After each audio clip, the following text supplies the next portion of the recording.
ஐயா, எனக்கு கல்யாணம், எனக்கு கல்யாணம். கல்யாணம், எனக்கு கல்யாணம். இலே, என்ன சொல்றேன்னு பாத்தீங்களா? ஆத்தாவுக்கு கல்யாணம் நினைச்சிட்டீங்களா? இலே, அப்படி ஒன்றும் இல்லடே. இது கேளுங்க.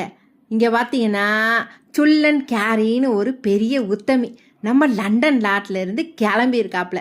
இல்லை, மனுஷிக்கு தனக்கு ஏத்த சோடி கிடக்கலன்னு நானே எனக்கு சோடின்னு 2023 அவளையே கல்யாணம் பண்ணிக்கிட்டா.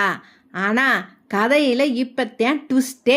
இந்த கல்யாணம் பண்ணி ஒரே வருஷத்தில் என்னால் ஏன் கூட குடும்பம் நடத்த முடியல, செம நச்சரிப்பாக இருக்குன்னு அவளே கோர்ட்டில் போய் விவாகரத்து நோட்டீஸும் அனுப்பி பிரிஞ்சிட்டாலாம்.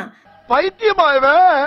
அடே, எங்க அப்பா தான் கூடவே வாழ 10 தடவை தனியாக கப்புள்ஸ் தெரப்பி வேற போயிருக்கா. இல்லை, நம்ம ஊரில் பொண்டாட்டி கூட சண்டை வந்தா மாமனா வீட்டுக்கு போய் பஞ்சாயத்து பண்ணுவாங்க. இவளுக்கு சண்டை வந்தா கண்ணாடியை பார்த்து பஞ்சாயத்து பண்ணிப்பா போல. இலே, நம்ம ஊரில் நிறைய கல்யாண பைத்தியம் இருக்குல்ல, அதுகளை அங்கே அனுப்பி வச்சா எப்படி இருக்குன்னு சொல்லுங்க. இல்லை, உங்களுக்கு அங்கே சேனல் பிடிச்சிருந்தே லைக் பண்ணுங்க, ஷேர் பண்ணுங்க, மறக்காம சப்ஸ்கிரைப் பண்ணிடுங்க. இல்லை, அம்பிட்டு தேண்டே சொல்லிவிட்டேன் போங்கடே.